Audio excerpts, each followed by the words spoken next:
Hey guys, your reader is here. So today I'm going to read chapter 12 from the book 021 by Peter Thiel. So let's get started. Chapter 12 Man and Machine. As mature industries stagnate, information technology has advanced so rapidly that it has now become synonymous with technology itself. Today, more than 1.5 billion people enjoy instant access to the world's knowledge using pocket-sized devices. Every one of today's smartphones has thousands of times more processing power than the computers that guided astronauts to the moon. And if Moore's law continues apace, tomorrow's computers will be even more powerful. Computers already have enough power to outperform people in activities we used to think of as distinctively human. In 1997, IBM's Deep Blue defeated world chess champion Garry Kasparov. Jeopardy's best ever contestant Ken Jennings succumbed to IBM's Watson in 2011, and Google's self-driving cars are already on California roads today. Dale Earnhardt Jr. need not feel threatened by them, but The Guardian worries, on behalf of the millions of chauffeurs and cabbies in the world, that self-driving cars could drive the next wave of unemployment. Everyone expects computers to do more in the future, so much more that some wonder 30 years from now, will there be anything left for people to do? Software is eating the world, venture capitalist Mark Anderson has announced with the tone of inevitability. VC Andy Kessler sounds almost gleeful when he explains that the best way to create productivity is to get rid of people. Forbes captured a more anxious attitude when it asked readers, "Will a machine replace you?" Futurists can seem like they hope the answer is yes. Luddites are so worried about being replaced that they would rather we stop building new technology altogether. Neither side questions the premise that better computers will necessarily replace human workers. But that premise is wrong. Computers are complements for humans, not substitutes. The most valuable businesses of coming decades will be built by entrepreneurs who seek to empower people rather than try to make them obsolete. Substitution versus complementarity. 15 years ago, American workers were worried about competition from cheaper Mexican substitutes. And that made sense, because humans really can substitute for each other. Today, people think they can hear Ross Perot's giant sucking sound once more, but they trace it back to server farms somewhere in Texas instead of cut-rate factories in Tijuana.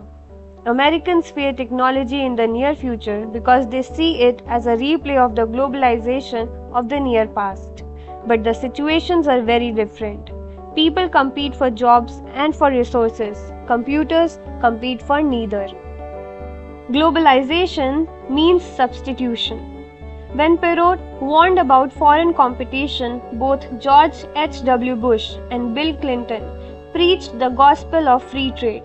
Since every person has a relative strength at some particular job, in theory, the economy maximizes wealth when people specialize according to their advantages and then trade with each other. In practice, it's not unambiguously clear how well free trade has worked, for many workers at least. Gains from trade are greatest when there is a big discrepancy in comparative advantage. But the global supply of workers willing to do repetitive tasks for an extremely small wage is extremely large. People don't just compete to supply labor, they also demand the same resources. While American consumers have benefited from access to cheap toys and textiles from China, they've had to pay higher prices for the gasoline newly desired by millions of Chinese motorists. Whether people eat shark fins in Shanghai or fish tacos in San Diego, they all need food and they all need shelter. And desire doesn't stop at substance.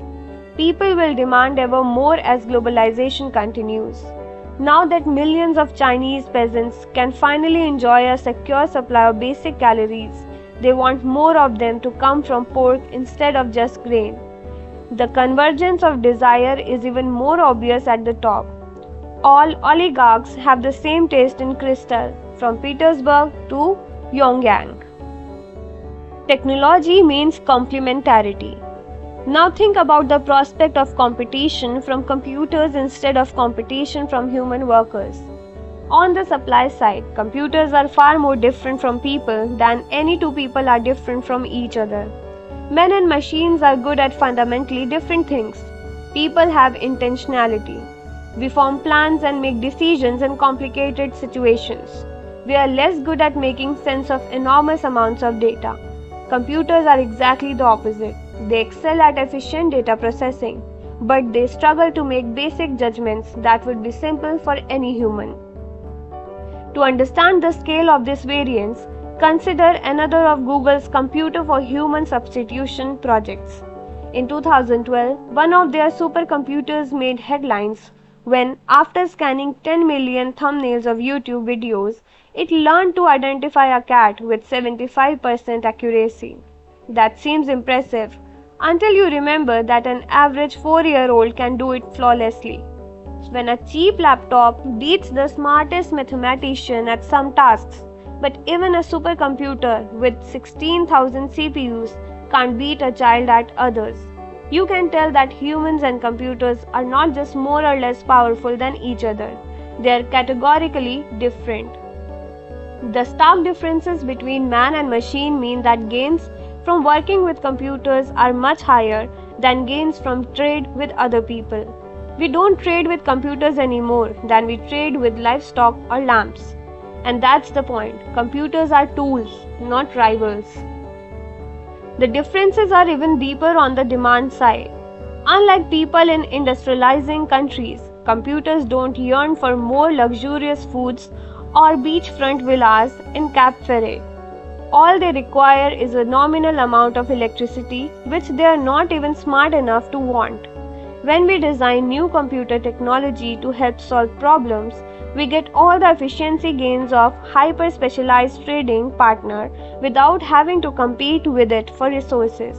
Properly understood, technology is the one way for us to escape competition in a globalizing world. As computers become more and more powerful, they won't be substitutes for humans. They will be complements. Complementary businesses.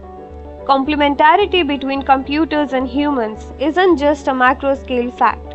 It's also the path to building a great business. I came to understand this from my experience at PayPal. In mid-2000s, we had survived the dot-com crash and we were growing fast, but we faced one huge problem. We were losing upwards of $10 million to credit card fraud every month. Since we were processing hundreds or even thousands of transactions per minute, we couldn't possibly review each one. No human quality control team could work that fast. So, we did what any group of engineers would do. We tried to automate a solution. First, Max Levchin assembled an elite team of mathematicians to study the fraudulent transfers in detail. Then, we took what we learned and wrote software to automatically identify and cancel bogus transactions in real time. But it quickly became clear that this approach wouldn't work either. After an hour or two, the thieves would catch on and change their tactics. We were dealing with an adaptive enemy, and our software couldn't adapt in response. The fraudsters' adaptive evasions fooled our automatic detection algorithms. But we found that they didn't fool our human analysts as easily. So Max and his engineers rewrote the software to take a hybrid approach. The computer would flag the most suspicious transactions on a well-designed user interface, and human operators would make the final judgment as to their legitimacy. Thanks to this hybrid system, we named it Igor, after the Russian fraudster who bragged that we had never be able to stop him. We turned our first quarterly profit in the first quarter of 2002, as opposed to a quarterly loss of $29.3 million 1 year before. The FBI asked us if we would let them use Igor to help detect financial crime, and Max was able to boast, grandiosely but truthfully, that he was the Sherlock Holmes of the Internet underground.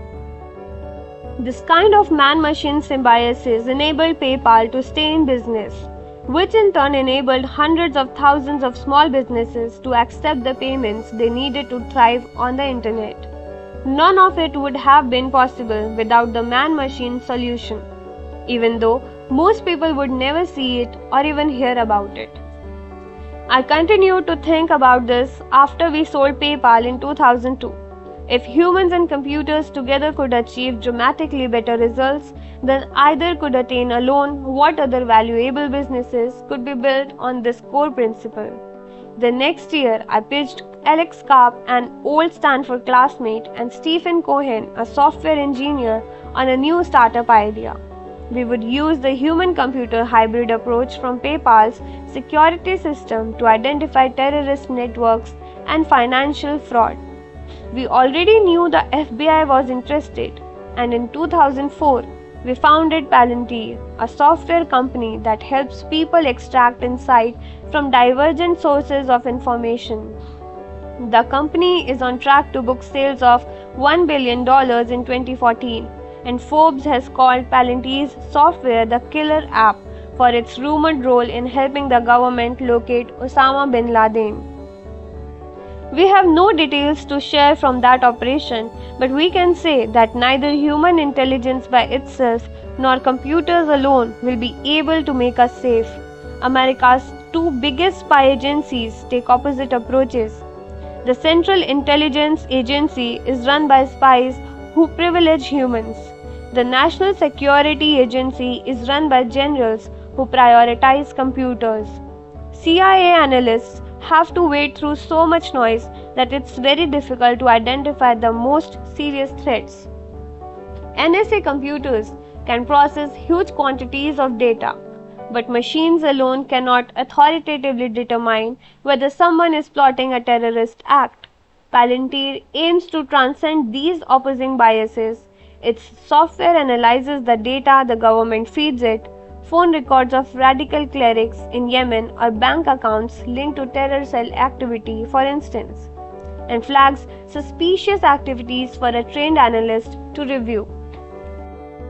In addition to helping find terrorists, analysts using Palantir's software have been able to predict where insurgents plant IEDs in Afghanistan, prosecute high-profile insider trading cases, take down the largest child pornography ring in the world, support the Centers for Disease Control and Prevention in fighting foodborne disease outbreaks, and save both commercial banks and the government hundreds of millions of dollars annually through advanced fraud detection. Advanced software made this possible, but even more important were the human analysts, prosecutors, scientists, and financial professionals, without whose active engagement the software would have been useless. Think of what professionals do in their jobs today. Lawyers must be able to articulate solutions to thorny problems in several different ways. The pitch changes depending on whether you're talking to a client, opposing counsel, or a judge. Doctors need to marry clinical understanding with an ability to communicate it to non-expert patients. And good teachers aren't just experts in their disciplines. They must also understand how to tailor their instruction to different individuals' interests and learning styles. Computers might be able to do some of these tasks, but they can't combine them effectively. Better technology in law, medicine, and education won't replace professionals. It will allow them to do even more. LinkedIn has done exactly this for recruiters. When LinkedIn was founded in 2003, they didn't poll recruiters to find discrete pain points in need of relief. And they didn't try to write software that would replace recruiters outright. Recruiting is part detective work and part sales. You have to scrutinize applicants' history, assess their motives and compatibility, and persuade the most promising ones to join you. Effectively replacing all those functions with a computer would be impossible. Instead, LinkedIn set out to transform how recruiters did their job. Today, more than 97% of recruiters use LinkedIn and its powerful search and filtering functionality to source job candidates. And the network also creates value for the hundreds of millions of professionals who use it to manage their personal brands. If LinkedIn had tried to simply replace recruiters with technology, they wouldn't have a business today. The ideology of computer science. Why do so many people miss the power of complementarity? It starts in school. Software engineers tend to work on projects that replace human efforts because that's why they are trained to do. Academics make their reputations through specialized research. Their primary goal is to publish papers, and publication means respecting the limits of a particular discipline. For computer scientists, that means reducing human capabilities into specialized tasks that computer can be trained to conquer one by one. Just look at the trendiest fields in computer science today. The very term machine learning evokes imagery of replacement, and its boosters seem to believe that computers can be taught to perform almost any task, so long as we feed them enough training data. Any user of Netflix or Amazon has experienced the results of machine learning firsthand. Both companies use algorithms to recommend products based on your viewing and purchase history. Feed them more data and the recommendations get ever better. Google Translate works the same way, providing rough but serviceable translations into any of the 80 languages it supports. Not because the software understands human language, but because it has extracted patterns through statistical analysis of a huge corpus of text. The other buzzword that epitomizes a bias towards substitution is big data. Today's companies have an insatiable appetite for data, mistakenly believing that more data always creates more value. But big data is usually dumb data. Computers can find patterns that elude humans, but they don't know how to compare patterns from different sources or how to interpret complex behaviors. Actionable insights can only come from a human analyst, or the kind of generalized artificial intelligence that exists only in science fiction. We have let ourselves become enchanted by big data only because we exoticize technology. We are impressed with small feats accomplished by computers alone, but we ignore big achievements from complementarity because the human contribution makes them less uncanny. Watson, Deep Blue, and ever better machine learning algorithms are cool, but the most valuable companies in the future won't ask what problems can be solved with computers alone. Instead, they will ask, how can computers help humans solve hard problems? Ever smarter computers, friend or foe? The future of computing is necessarily full of unknowns. It's become conventional to see ever smarter anthropomorphized robot intelligences like Siri and Watson as harbingers of things to come. Once computers can answer all our questions, perhaps they will ask why they should remain subservient to us at all. The logical endpoint to this substitutionist thinking is called strong AI, computers that eclipse humans on every important dimension. Of course, the Luddites are terrified by the possibility. It even makes the futurists a little uneasy. It's not clear whether strong AI would save humanity or doom it. Technology is supposed to increase our mastery over nature and reduce the role of chance in our lives. Building smarter than human computers could actually bring chance back with a vengeance. Strong AI is like a cosmic lottery ticket. If we win, we get utopia. If we lose, Skynet substitutes us out of existence. But even if strong AI is a real possibility rather than imponderable mystery, it won't happen anytime soon. The replacement by computers is a worry for the 22nd century. Indefinite fears about the far future shouldn't stop us from making definite plans today. Luddites claim that we shouldn't build the computers that might replace people someday. Crazed futurists argue that we should. These two positions are mutually exclusive, but they are not exhaustive. There is room in between for sane people to build a vastly better world in the decades ahead. As we find new ways to use computers, they won't just get better at the kinds of things people already do. They will help us to do what was previously unimaginable. This ends chapter 12 from the book 0 to 1, and I'll meet you in the next video for the next chapter, that is chapter 13. Till then, stay tuned, and if you liked my reading, please like, subscribe and share this video. Thank you.